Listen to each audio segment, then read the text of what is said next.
Le loup était en train de mourir. Ses pattes agrippaient le bord d'un trou dans la glace, ses yeux voilés par une pellicule gelée, son corps à moitié submergé dans l'eau, sa fourrure grise couverte de givre. Il ne bougeait presque plus, ne luttait plus. Seule l'attente demeurait. Puis le craquement de pas sur la neige rompit le silence. Une silhouette s'approchait, lentement, prudemment. Grégor Sobolev, chasseur expérimenté de Medveji Log, s'était maudit d'avoir voulu prendre un raccourci en traversant la rivière. La glace était fine, le froid traître. Lorsqu'il aperçut une tache sombre sur la surface gelée, il courut sans hésiter. Ce n'est que plus tard qu'il se demanderait pourquoi il ne s'était pas contenté de continuer son chemin. Arrivé au trou, il vit ce qui avait été un loup puissant, à demi noyé, impuissant, proche de la mort. La logique du chasseur lui ordonnait de partir. Un loup était un ennemi. Mais quelque chose en Grégor s'y opposait. À genoux, il glissa prudemment sur la glace, tailla avec son couteau la fourrure gelée. Le froid mordait ses doigts, mais il travaillait calmement, avec l'endurance d'un homme qui avait passé sa vie dans la taïga. Quand le loup fut enfin libéré, Grégor tira le corps trempé hors de l'eau, lourd, vivant, mais à peine conscient. Il l'appela Gris. Malgré le danger, Grégor traîna le loup sur 3 kilomètres jusqu'à sa cabane. Ses huskies aboyaient, mais reculaient. Il fit entrer le loup directement dans la maison. Les premiers jours furent difficiles. Gris était faible, grognait à peine, ne bougeait pas. Mais il respirait. Et Grégor lui parlait, le nourrissait, le réchauffait. Il se rappelait les paroles de son grand-père. La taïga reprend ce que tu lui prends. Rends-lui ce que tu peux. Grégor repensa à sua propria vida, à sa femme Tatiana, partie avec leur fils parce qu'elle ne supportait plus la rudesse de la taïga, à la solitude qui avait suivi. Il avait perdu tout ce qui lui avait jadis donné un sens. La nature sauvage était devenue sa seule confidente.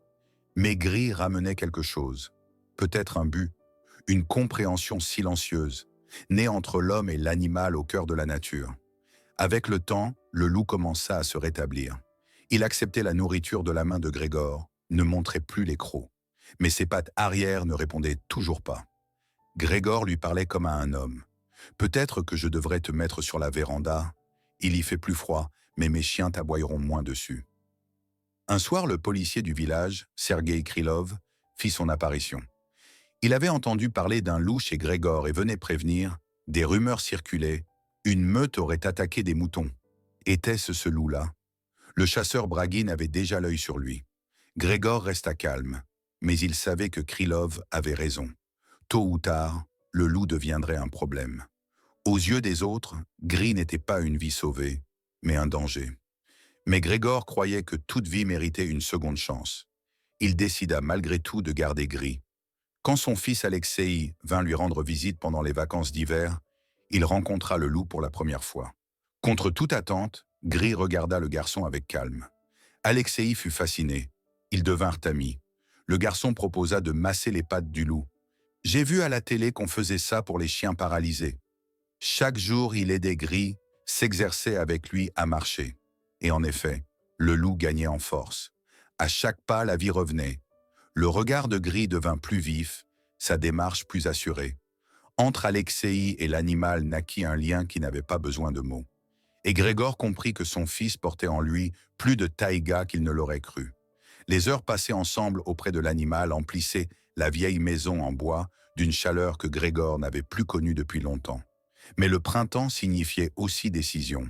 Le loup devrait partir, retourner dans la nature. Grégor expliqua à son fils « Ce n'est pas un chien, il appartient à la forêt. » Mais les yeux d'Alexei étaient pleins de tristesse. Il avait trouvé un ami qui ne parlait pas, mais comprenait tout. « Je ne veux pas qu'il parte, » murmura-t-il dans la nuit. Grégor posa la main sur son épaule. « Personne n'aime dire adieu, mon fils. Mais ici, c'est la taïga, et elle n'oublie jamais ceux qui lui appartiennent. » Cette nuit-là, Gris dormit mal. Il bougeait, tremblait en rêve. Alexei resta longtemps à ses côtés, posa la main sur son épaisse fourrure et dit doucement « Si tu pars, pars fort, mais ne nous oublie pas. » Le printemps arriva lentement dans la taïga. D'abord timidement, des gouttes tombant des toits, le cri lointain des oiseaux migrateurs. Puis soudain avec force, les rivières grossirent, la glace se brisa, et la terre se remplit de vie. Gris, lui aussi, devenait chaque jour plus fort. Il marchait avec plus d'assurance. Sa démarche devenait plus souple. Seul un léger boitement rappelait sa blessure. C'était comme si l'esprit de la forêt lui-même l'avait pris sous son aile, l'avait façonné, préparé à ce qui allait venir. Alexei s'entraînait chaque jour avec lui, l'aidait à gagner en force. C'était devenu une routine silencieuse. Chaque matin, après le petit déjeuner, ils sortaient dans la cour, faisaient des exercices, des promenades. Gris lui faisait confiance, le suivait comme un compagnon de meute. Grégor les observait, un sourire sur ses traits burinés. Son fils s'était épanoui dans la nature, il avait changé. Ce n'était plus un enfant des villes, mais quelqu'un qui savait lire les signes de la nature. Parfois, Alexei restait assis des heures au bord de la forêt, Gris à ses côtés, tous deux immobiles et attentifs, comme s'ils partageaient un secret. Le garçon qui autrefois marchait à contre-cœur dans la neige avançait désormais avec l'assurance d'un vieux trappeur. Mais avec le printemps venait aussi la décision. Grégor savait que Gris ne pouvait pas rester. Et Braguin n'était pas oublié. Ce chasseur était connu pour sa ténacité. S'il tenait vraiment quelque chose contre Grégor, il ne lâcherait pas l'affaire. Gris devait retourner dans la forêt avant que d'autres n'interviennent, avant qu'une commission ne vienne remettre en question sa présence. Krylov avait laissé entendre que Braguin avait réuni des informations. Et dans cette région, cela annonçait rarement de bonnes nouvelles. Le souvenir du regard méprisant de Braguin, de la menace cachée dans ses mots, hantait l'esprit de Grégor. Par un jour pluvieux, alors que le brouillard pesait sur les collines, Grégor prit une décision. Il réveilla Alexei tôt. « On va le conduire au nord. Là-bas, il y a une meute.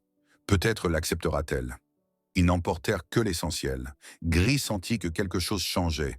Il gémit doucement, comme s'il voulait poser des questions. Alexei le gratta derrière les oreilles. « Tout ira bien, mon ami. On te ramène chez toi. » Grégor glissa quelques documents dans sa veste, au cas où il croiserait mal quelqu'un. Mieux valait la prudence que les regrets. Il jeta un dernier regard vers la réserve, puis ferma la porte derrière lui.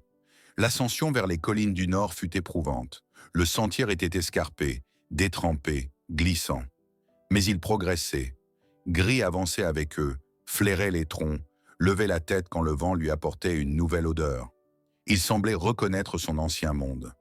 Plusieurs fois, il s'arrêta, se retourna, comme pour s'assurer qu'Alexei était toujours là. La confiance entre l'homme et l'animal avait grandi, comme un fil silencieux tissé de lumière et de terre. Après plusieurs heures, entrecoupées de courtes pauses, ils atteignirent une clairière plate, près d'un col rocheux. La pluie s'était arrêtée, mais l'air restait lourd d'humidité. Les sapins projetaient de longues ombres. Le silence régnait. Soudain, le loup s'arrêta. Les poils de son dos se hérissèrent. Il leva la tête.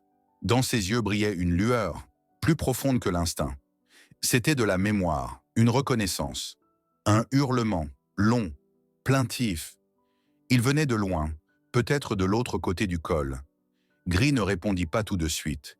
Il écoutait, comme pour être sûr. Puis un deuxième, un troisième hurlement. Une meute. Sa famille. Les appels résonnaient dans la vallée, emplissant la taïga d'un chant ancien. Grégor posa la main sur l'épaule d'Alexei. C'est son appel. Gris se tourna vers eux, s'approcha d'Alexei, pressa sa truffe contre sa poitrine. Le garçon s'agenouilla, enlaça le cou puissant. « Prends soin de toi. Et n'oublie pas. » Sa voix n'était qu'un murmure porté par le vent. Le loup se retourna, bondit dans l'herbe humide, disparut entre les arbres. Ils le suivirent du regard, jusqu'à ce qu'il ne reste que le hurlement. Puis le silence, et le vent dans les cimes des sapins. Ce fut un adieu, non de tristesse, mais de respect. Sur le chemin du retour, aucun des deux ne parla. Grégor sentait la peine de son fils, mais aussi sa fierté. Ils avaient fait ce qu'il fallait. Ce n'est jamais facile de laisser partir. Mais dans la taïga, on doit apprendre à ne pas s'attacher à ce qui veut s'en aller. La nature ne pardonne pas la faiblesse, mais elle honore la sincérité. Quand ils arrivèrent à la maison, la lumière brillait encore dans la pièce. Le poêle était chaud, les chiens dormaient. Mais quelque chose manquait. Une présence, un regard. Le crépitement du feu ne suffisait pas à chasser le vide soudain. Alexei s'assit en silence à la table. Grégor lui servit du thé. Dehors, le crépuscule tombait.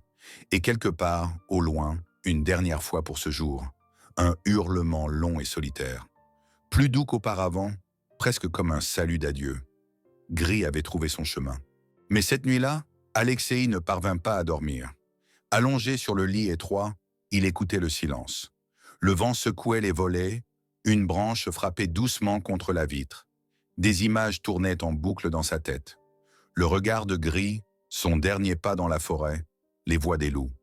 Et ce sentiment que quelque chose d'important avait pris fin. Quelque chose qu'on ne pouvait remplacer, seulement se rappeler. L'été arriva, chaud et sec. Les jours dans la taïga étaient longs et remplis de labeur. Grégor et Alexei suivaient leur routine habituelle. Ils ramassaient du bois, réparaient des clôtures, vérifiaient les pièges et préparaient les provisions pour l'hiver à venir.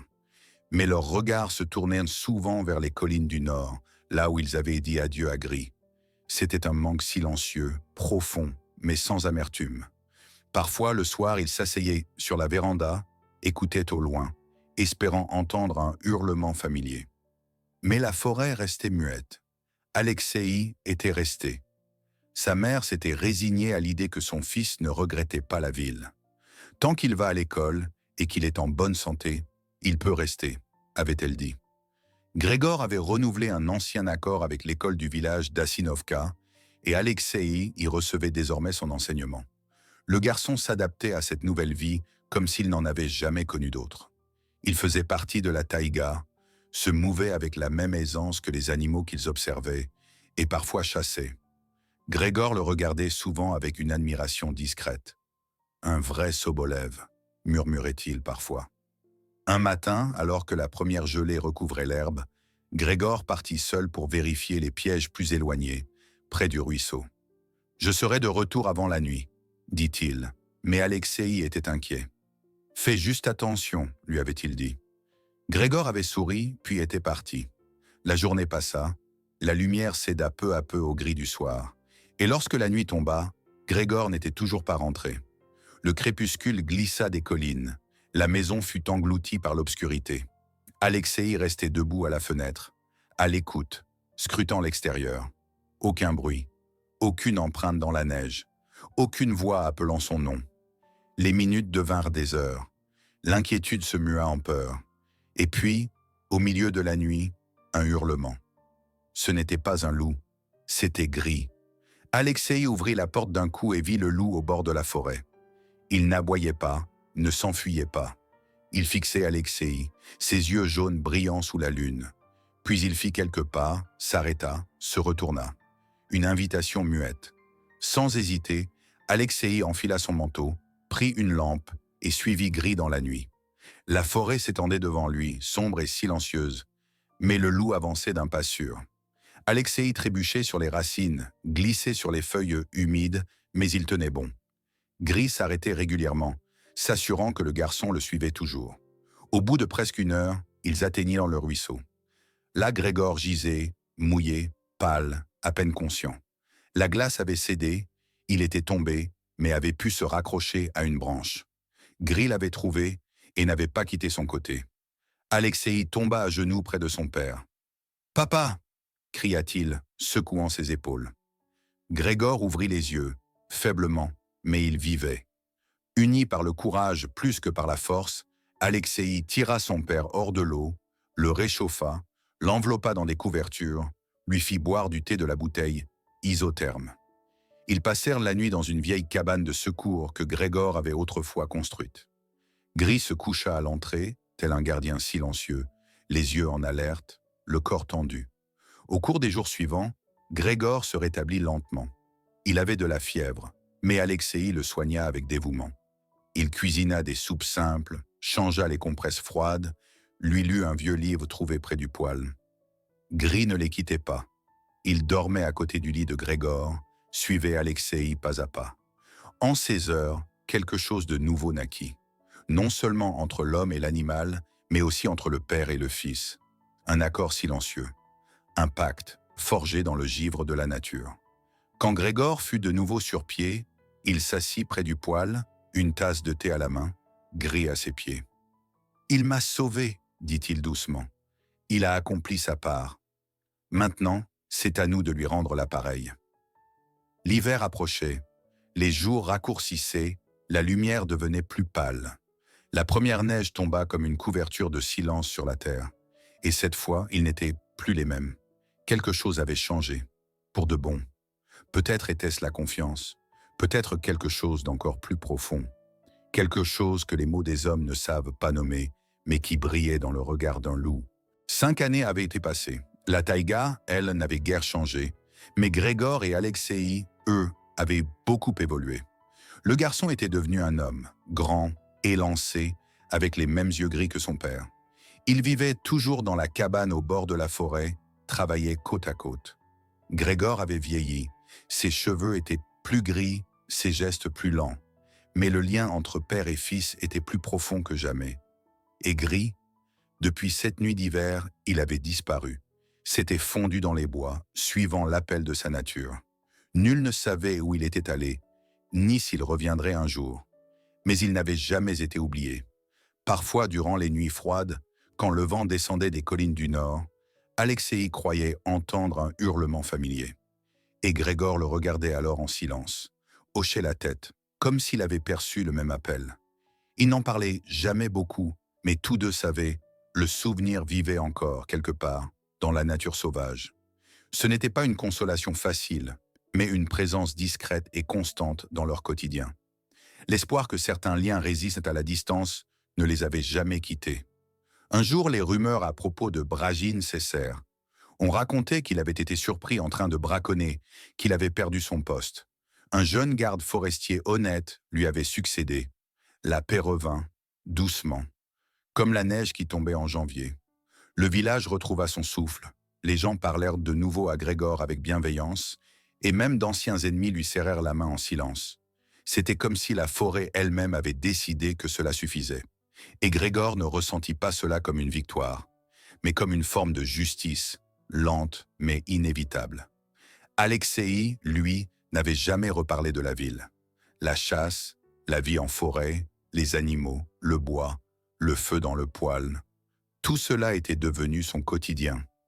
Il connaissait chaque sentier, chaque arbre, chaque bruit. Parfois, il écrivait ses pensées dans un vieux cahier qu'il cachait sous son lit. Il n'y notait pas grand-chose, seulement de courtes phrases, des souvenirs.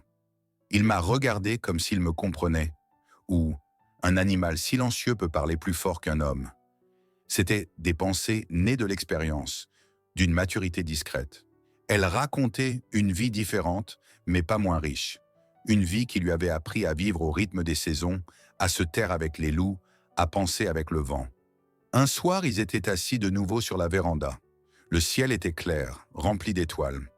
Grégor fumait sa pipe, Alexei taillait un manche en bois. Aucun mot ne fut échangé, mais le silence parlait pour eux.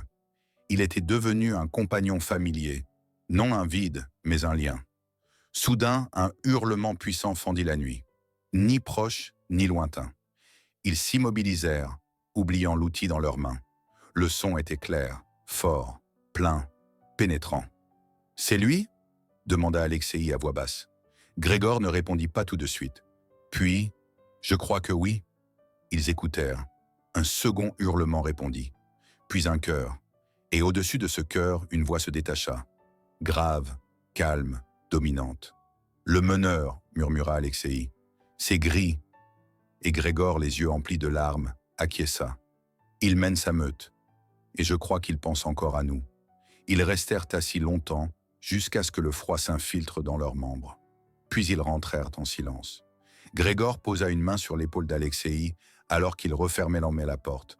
Un geste simple, mais chargé de sens. Cette nuit-là, Alexei écrivit dans son cahier « L'amitié ne finit pas. Elle devient quelque chose de plus grand. Elle vit dans les souvenirs, dans les gestes, dans le silence. » La taïga se taisait, mais dans son cœur vivait l'histoire d'un garçon, d'un père et d'un loup. Et l'écho de leur lien résonnait encore, dans chaque souffle de vent, dans chaque empreinte de pattes, dans chaque trace laissée dans la neige. Peut-être qu'un jour quelqu'un découvrirait cette histoire, comme une piste dans une cabane oubliée, comme un ton dans un hurlement. Et peut-être comprendrait-il ce que signifie vivre vraiment. Peut-être apprendrait-il que ce ne sont pas les mots qui nous relient, mais ce que nous partageons sans les dire. Et s'il écoute assez profondément, il entendra peut-être le passé murmurer. Pas fort, pas avec urgence, juste avec sincérité.